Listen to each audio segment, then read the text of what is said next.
Hello, je suis ravie de vous retrouver dans cette nouvelle vidéo, un update lecture qui, vous allez le voir, va être quand même assez court parce que c'est très dur en ce moment. Mais avant toute chose, je tenais à m'excuser pour le fait qu'il n'y ait pas eu de vidéo la semaine dernière.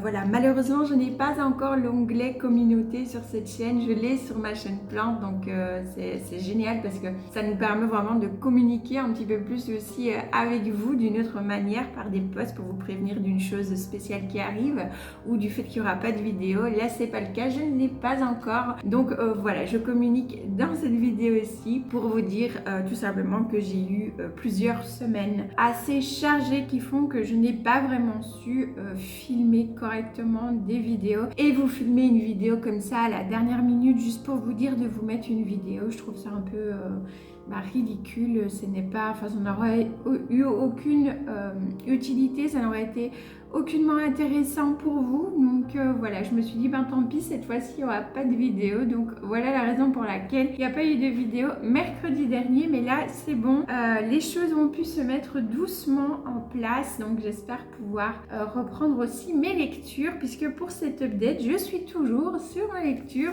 de La princesse sans visage d'Ariel Holz. Alors pourtant j'aime beaucoup vraiment l'univers.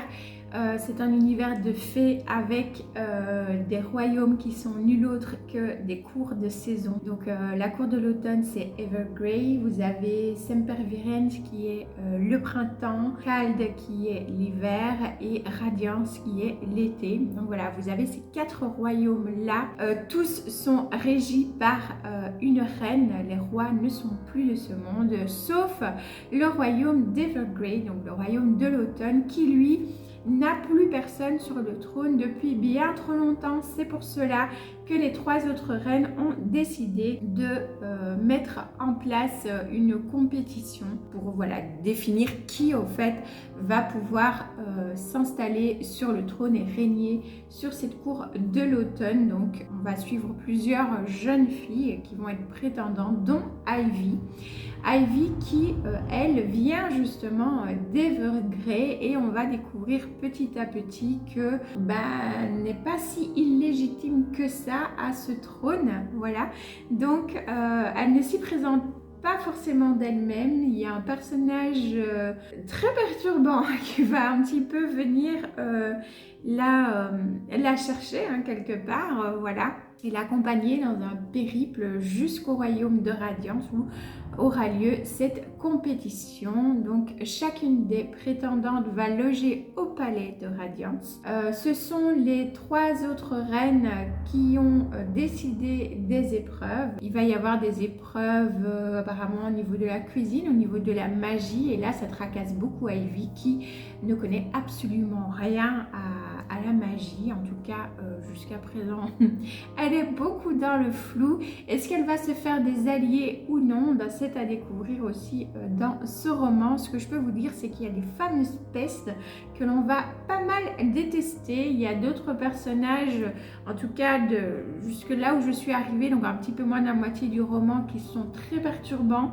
Ce n'est pas un roman qui est tout rose, c'est un univers dark où les gens sont pas hyper sympas. Voilà, il y a des rituels assez particuliers qui sont faits dans ce roman. Et si jamais vous n'êtes pas donc vous ne connaissez pas bien l'univers des fées, des faées, etc. Ici vraiment pas de panique, parce qu'on vous décrit tout l'univers, on vous décrit les royaumes. Je trouve que c'est très bien vraiment décrit. On se fait une visualisation très précise de ce qu'est le royaume, mais aussi des habitants qui ont des caractéristiques physiques bien précises par rapport de là où ils vivent. Et on va aussi découvrir toutes sortes de nationalités, si je puis dire, comme ça vraiment. Donc il y a les fées, et puis il y a d'autres créatures que l'on découvre aussi au fur et à mesure. Vous avez une carte au début du roman pour vous expliquer voilà un petit peu où se situent les différents royaumes. Et vous avez aussi un petit peu la hiérarchie de la monarchie de chacun des royaumes qui est expliquée aussi. Donc je trouvais ça vraiment top. Pour l'instant, donc il n'y a pas eu énormément d'actions à proprement parler, un petit peu quand même. Donc je suis, comme je disais, à un peu la moitié du roman. Je suppose en tout cas que ça va arriver d'ici les prochaines pages de ma lecture. Mais pour l'instant, c'est vrai qu'on a un peu posé non seulement l'univers, mais aussi le contexte du pourquoi est-ce qu'il y a cette compétition, qu'est-ce qui s'est passé, pourquoi est-ce qu'il n'y a plus de roi, etc. On vous explique vraiment tout. Donc ça, c'est génial. Parce que parfois, il y a des romans où on n'a pas assez au fait d'informations que pour pouvoir se plonger dans cet univers. Je trouve que c'est pas le cas ici, qu'on arrive très bien à se plonger dedans, qu'on a vraiment une jolie visualisation, enfin jolie.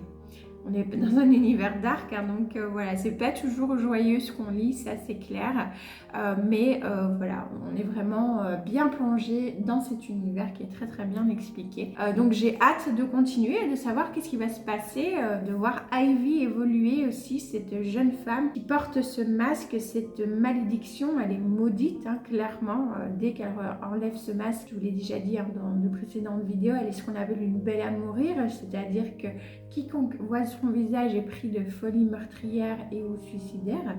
Et donc elle est vraiment dans cette solitude-là. En fait, elle est très seule derrière ce masque. Elle est constamment obligée de porter.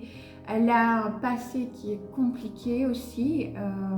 Voilà, elle a eu une enfance pas très joyeuse non plus. On le lit, on le comprend et on le lit de toute façon. Nous expliquer un petit peu aussi son enfance. Elle a quand même de jolis souvenirs qu'elle raconte également.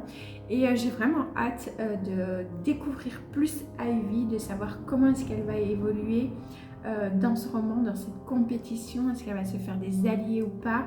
Est-ce qu'on va découvrir un petit peu plus sur ses personnages secondaires qui sont assez intrigants aussi vraiment, parce qu'elle a plusieurs créatures comme ça qui l'entourent au final hein, et que l'on découvre petit à petit, on découvre leur histoire aussi, qui ils sont, quelles sortes de créatures, quelles sont leurs particularités. C'est vraiment génial, j'aime vraiment beaucoup.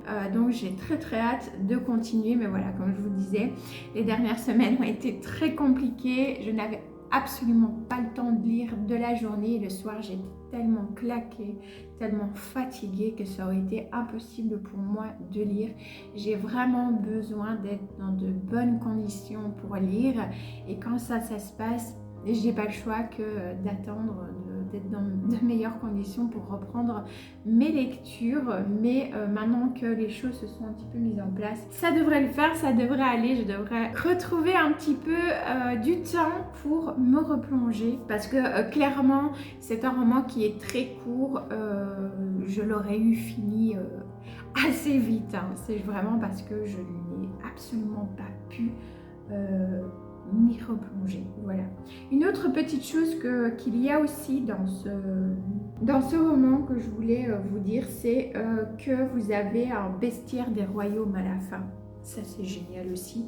Pareil, si vous ne vous y connaissez pas dans toutes ces créatures, en fait chaque créature est décrite physiquement. Donc vous avez des bogarts, des binsides, des catsites, des chimères, des dryades, des elfines, des épouvantails, des faunes, etc., etc.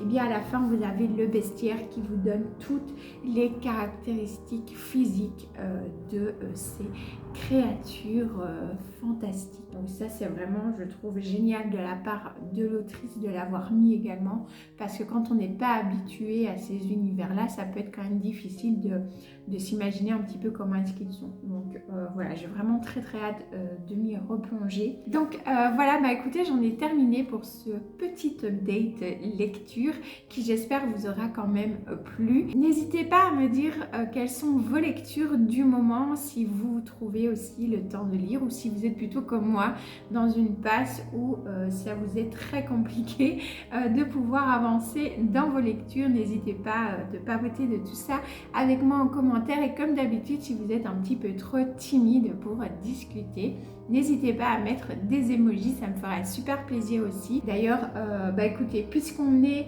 dans un update où on a beaucoup parlé des cours de saison et des cours comme ça, principalement de l'automne, puisque c'est de là que vient Ivy, n'hésitez pas à me mettre des petits emojis feuilles d'automne. Je sais pas s'il y a des petits emojis pommes de pin ou autres ou marron. Voilà, mettez-moi des petits emojis qui vous font penser comme ça à l'automne, ça me fera super plaisir aussi. Et pour les autres, n'hésitez pas à me dire quelles sont vos lectures du moment. Je vous fais des bisous, je vous souhaite de bons moments lecture, je l'espère, et on se retrouve mercredi prochain pour une nouvelle vidéo. Ciao ciao!